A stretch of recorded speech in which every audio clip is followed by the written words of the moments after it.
Ya, kembali bersama kami dalam Bicara Diari dan Rawat. Masih lagi untuk kita bercakap berkenaan pemakanan sihat pada bulan Ramadan. Bila kita bercakap berkenaan bulan Ramadan ini, paling terkenalnya ialah Bazar Ramadan. So, pastinya kita ingin mengetahui juga dari segi keselamatan lah untuk kita memilih makanan-makanan yang selamat dan juga bersih untuk keselamatan kita sendiri jugalah. Untuk kita mengelakkan daripada berlakunya masalah-masalah kesihatan seperti keracunan makanan. Itu yang perlu kita elakkan. Jadi untuk kita mengetahui dengan lebih lanjut, kita bersama dengan Puan Syahidah Anisah Muhammad Sharif yang merupakan penolong pengarah kanan bahagian keselamatan dan kualiti makanan Jabatan Kesihatan Wilayah Persekutuan Kuala Lumpur. Assalamualaikum. Assalamualaikum. Wah, banyak makanan atas meja kita hari ini. Macam saya buka gerai dekat Bazar Ramadan kan? Nasib baik kita dah berbuka puasa kan? Alhamdulillah. Semua yang nampak menyelerakan. Okey. Mungkin untuk permulaan ini boleh kita kongsikan kepada penonton berkenaan aspek keselamatan makanan ini bagaimana? Okey, terima kasih Cik Menawar. Okey, dekat depan saya ni macam-macam jenis makanan kalau yang kita boleh nampak. Jadi kita akan kat sini saya nak kupas dua isu lah. Biasanya kita jumpa dekat Bazar Ramadan lah. Macam Cik Menawar sendiri, masa di Bazar Ramadan, apa pemilihan juadah yang selalu Cik Menawar beli? Okey, selalunya kita ikut selera kita lah kan. Kalau hari pertama saya memilih untuk membeli nasi biryani. Nasi biryani, okey. So hari ni masak nasi apa? Hari ini kita makan nasi tomato. Tomato, okey, alright. So kat sini kebetulan saya bawa nasi ayam lah. Di ujung sana nasi ayam. Okey, kalau kita tengok kat sini, ada dua jenis pembungkusan nasi ayam yang biasa kita lihat di Bazar Ramadan, lebih kepada yang macam ni. Okey, saya buka. Okey, so dalam pembungkusan nasi ayam ni kita boleh lihat terdapat pencampuran antara nasi, ayam dan juga salad dan bekas-bekas kecil sup, sambal dan juga kicap. So ini adalah satu pembungkusan yang saya tak kata tidak baik tapi kurang baiklah. Kerana terdapat pencampuran antara makanan yang berisiko tinggi. Okey, makanan yang berisiko tinggi kat sini adalah contohnya seperti ayam. Kenapa kita cakap dia berisiko tinggi? Kerana dia mempunyai kandungan protein yang tinggi. Bakteria macam manusia lah. Dia nak make sure dia sentiasa hidup, dia perlukan protein untuk hidup. Jadi dia akan lebih tertumpu kepada ayam. Compared to daun salad ataupun nasi. Jadi bila nasi ayam ni telah dibungkus, mungkin agak lama, mungkin lebih daripada 4 jam. Jadi dah ada pertambahan bakteria. Kalau yang biasa kita nampak dalam ayam yang dah masak ni, bakteria ni nama dia Salmonella. Okey, so Salmonella ni mungkin akan berpindah kepada nasi ayam yang dibungkus sekali dalam pembungkusan ini. Okey, itu kita panggil sebagai pencemaran silang atau dalam bahasa Inggerisnya kita panggil sebagai cross contamination. Okey, so di sini risiko bagi berlakunya pencemaran silang dia dah jadi tinggilah sebab dah ada pemindahan daripada bakteria di ayam mentah kepada sayur dan juga nasi ayam tadilah. Jadi dengan pencampuran macam ni dia akan meningkatkan lagi sebenarnya risiko berlakunya keracunan makanan kepada orang yang membelinya lah. Jadi saya nasihatkan kepada peniaga-peniaga di luar sana, make sure pembungkusan makanan ni tidak lebih daripada 4 jam lah. Okey, sebelum dijual kepada pembelilah di Bazar Ramadan. Okey, ini satu contoh yang kurang baiklah. Jadi kita pindah pula kepada contoh yang lebih baik. Okey. Alright. So dekat sini, okey, bekas ni biasa kita nampak tak dekat kedai? Biasa. Biasa, dia senang didapatilah kan. Okey. Jadi boleh nampak dekat sini terdapat pengasingan. Okey, dari fizikal lah, pengasingan fizikal antara nasi, sup, sambal, kicap dan juga ayam. Ini lebih baiklah daripada pembungkusan yang bercampur dalam satu bekas kan. Okey, jadi saya nak menunjukkan contoh sebenarnya ini adalah contoh pembungkusan makanan yang lebih baiklah. Okey. Alright, seterusnya. Okey, tadi Puan ada menyentuh berkenaan pencemaran silang yang mungkin berlaku terhadap bekas makanan yang mencampurkan jenis makanan dalam satu masa tu. Jadi bagaimana pencemaran silang ni mungkin boleh menyebabkan makanan itu cepat basi? Okey, sebab bakteria di dalam contohnya tadi dalam ayam kita ada salmonella. Okey, salmonella ni dia akan menyebabkan orang yang makan makanan yang telah dicemari dengan salmonella boleh mendapat simptom seawal 6 jam. Lepas 6 jam dia makan, dia boleh menunjukkan simptom-simptom keracunan makanan lah. Contohnya muntah, cirit-berit, sakit perut, boleh jadi pening kepala, loya, muntah. Macam orang mengandung jugalah, macam yang Cik Ashraf cerita tadi. Itu antara contohnya lah kenapa kita tak galakkan pembungkusan dengan cara pertindihan yang macam ni lah. Tapi yang kita risau kadang-kadang ada yang beli juadah berbuka dengan kaedah pembungkusan seperti ini dan disimpan untuk dijadikan sebagai sahur pula. Ya, betul. Okey, kalau macam tu, dia bukanlah saya nak galakkan sebenarnya. Kita pun tak galakkan pembaziran kan. Betul. Kalau kita ni pun dah 2 tahun tak pergi bazar Ramadan. Betul. So kegairahan kita tahun ini macam-macam nak beli, semua nak try kan. Betul. Jadi bila ada situasi begitu, pembeli seharusnya lebih bijak lah. Bila balik ke rumah, simpan dulu makanan tu sebelum nak hidang untuk berbuka. Makanan yang nak dirancang untuk makan di waktu sahur disimpan dahulu dalam peti sejuk dan untuk sahur nanti boleh dikeluarkan dan dipanaskan dengan ketuhar lah. Okey, itu saranan yang terbaik lah kepada anda. Dan kita nak beralih kepada pinggan yang kedua ini. Kalau di hadapan kita ni ada ikan goreng dan juga ayam goreng. Apa perbezaan antara kedua-duanya? Okey, so kalau kita boleh tengok kat sini Cik Munawar, ada 2 jenis. Satu contoh yang baik dan satu yang contoh tidak baik tah. Sebab saya cakap tidak baik, kat sini kita boleh nampaklah ada kesan tahi lalat yang mana lalat dah menghinggapilah sebenarnya makanan ni. Kerana apa?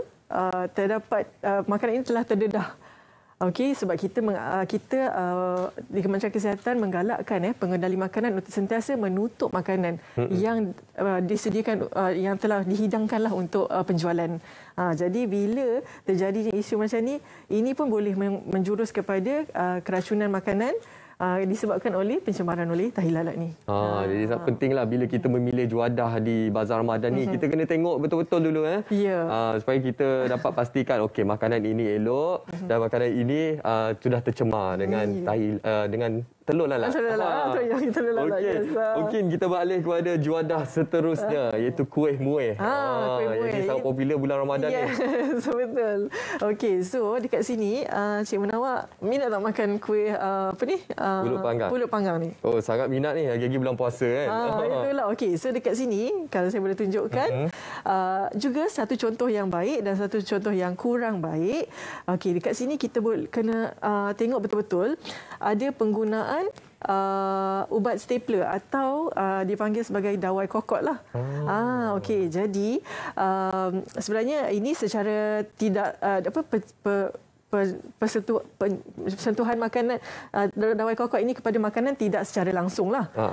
Kita tak cakaplah dia bahaya sangat, tetapi sebab dia di luar daripada makanan yang kita nak makan, yang pulut tu kat sebelah dalam kan. Jadi kita galakkanlah kepada peniaga di luar sana untuk memakai selain daripada dawai kokot, gunakanlah kreativiti anda untuk make sure dia punya ni attach lah. Okey, sebelum dibungkuskan pulut panggang tu. Kerana apabila menggunakan dawai kokot sebegini yang boleh mendatangkan risiko kesihatan yang lain pula. Betul. Jadi bila kita termakan dawai kokot itu, dan juga kalau kita boleh perhatikan dalam ni ada rambut pula.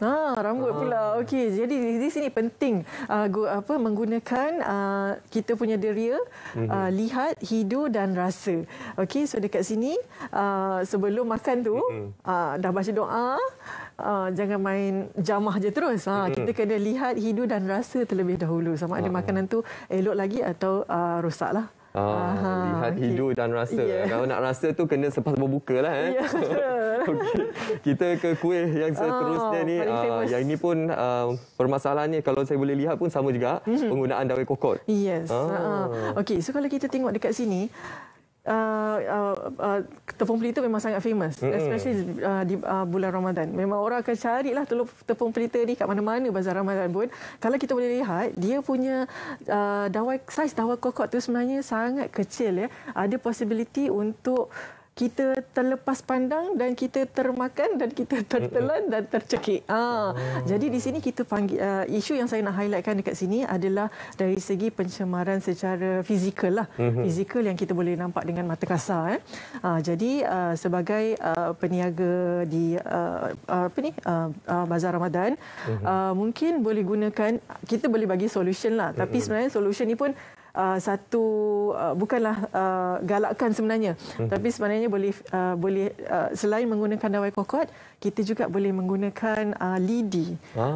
Okey, tapi pencemaran fizikal, risiko pencemaran fizikal masih ada. Sebab kita takut tercelan pula lidi tu kan. Tapi kalau kita tengok lidi punya saiz dan juga ubat stapler punya saiz, besar lagi lidi, betul? Jadi kita lebih mudah nampak. Ya, mudah nampak dan dia lebih organik lah. Kalau tertelan pun inilah.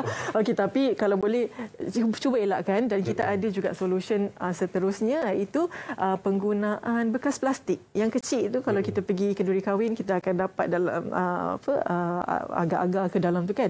Boleh juga menggunakan bekas plastik lah. Tapi makan tepung pelita ni ada peniaga yang dia nak masukkan adunan tepung pelita tu, kemudian dia kukus. Jadi bila kukus, bahaya juga pada dawai kokot ni. Penggunaan haba yang tinggi akan menyebabkan besi itu boleh dimigrasi ke dalam tepung pelita. Itu akan menyebabkan ada pencemaran besi di dalam makanan itulah. Jadi kita tahu usus kita sebenarnya dia tidak dapat menghadam dawai kokot ni dengan baik sebenarnya. Dia akan lebih bila dawai kokot ni masuk dalam kita punya usus, dia akan mencederakan sebenarnya. Jadi itu akan menjurus kepada penyakit lain pula lah. Betul. Dan bila ada exposure of metal dekat badan kita, kita tahu benda tu akan jadi karsinogen. So kalau semua orang tahu kan, karsinogen ni akan menjurus kepada penyakit yang lebih teruk, iaitu kanser lah. Itu yang kita cuba elakkan penggunaan dawai kokot. Okey, cumanya solution yang penggunaan bekas plastik tadi tu mungkin tidak akan disokong lah oleh orang-orang yang sokong eco-friendly. Sebab plastik kan, yang itu lebih selamat lah. Sebab dia perlu masak dulu di periuk dan kemudian dituangkan ke dalam bekas plastik itulah. Okey, Puan, cakap berkenaan keselamatan makanan khususnya di bazar-bazar Ramadan ini. Bagaimana peranan daripada pihak KKM sendiri untuk membuat pemantauan agar memastikan peniaga-peniaga di luar sana sentiasa mematuhi dan juga menjual juadah berbuka ini dengan mematuhi segala aspek keselamatan, Puan? Okey. Buat masa ini, Kementerian Kesihatan dengan kerjasama kita punya pihak berkuasa tempatan lah, ada menjalankan pemantauan di bazar-bazar Ramadan di sekitar Kuala Lumpur dan Putrajaya lah. Okey, so di sana kita ada melakukan pemeriksaan dari segi gerai ke gerai, dan juga kita ada mengambil sampel makanan untuk dianalisis lah. Untuk terdapat pencemaran atau tidak. Biasanya pencemaran lebih kepada microbiologi lah, yang tadi saya cakap salmonella lah, kan. Jadi dari segi pemeriksaan gerai itu pula, kriteria-kriteria yang kita lihat pada pengendali makanan ni adalah dia perlulah mendapatkan suntikan anti-typhoid, vaksinasi anti-typhoid, dan seterusnya perlu menghadiri latihan pengendali makanan. Okey, dan dia akan pegawai berkuasa akan memastikan pengendali makanan ini tidak memakai aksesori semasa mengendalikan makanan. Aksesori ni maksud saya macam cincin, gelang, jam tangan. Itu kira aksesori sebab kita takut ada possibility cross contamination tadilah daripada aksesori yang dia pakai itu. Dan seterusnya, sebagai seorang pengendali makanan juga, dia perlulah memakai pakaian pelindung diri yang lengkap seperti topi, apron dan juga kasut. Pakai glove tu jika perlu. Kalau tak ada penyepit dekat gerai tu, jadi kita boleh pakai glove lah. Kalau tak ada glove, kita pakai penyepit lah. Itu antara kriteria yang kita lihat di pemantauan yang kita jalankan di Bazar Ramadan lah. Okey, itu antara penekanan yang sangat penting yang kami sampaikan kepada anda. Lihat hidu dan juga rasa. Itu sangat penting. Tapi rasa tu kena lepas berbuka lah. Ya, betul. Okey, itu sangat penting kami sampaikan kepada anda bagaimana cara untuk memilih makanan-makanan yang lebih sihat, lebih selamat khususnya di bazar-bazar Ramadan. Okey, Encik Ashraf masih lagi bersama kita untuk kita bercakap berkenaan pemilihan makanan yang sihat khususnya sepanjang bulan Ramadan ini. Tapi terlebih dahulu kita nak berehat seketika. Tapi saya ingin menzahirkan terima kasih kepada Puan Syahidatul Anisah Muhammad Sharif, Penolong Pengarah Kanan Bahagian Keselamatan dan Kualiti Makanan Jabatan Kesihatan Wilayah Persekutuan Kuala Lumpur atas perkongsian pada malam ini. InsyaAllah kita harapkan melalui perkongsian ini dapat membantulah kepada pengendali makanan di luar sana dan juga pembeli-pembeli di luar sana untuk memilih menu ataupun gaya makanan yang lebih sihat. Okey, kita nak berehat seketika. Kita akan kembali selepas ini dengan perbincangan lebih lanjut berkenaan pemakanan sihat sepanjang bulan Ramadan.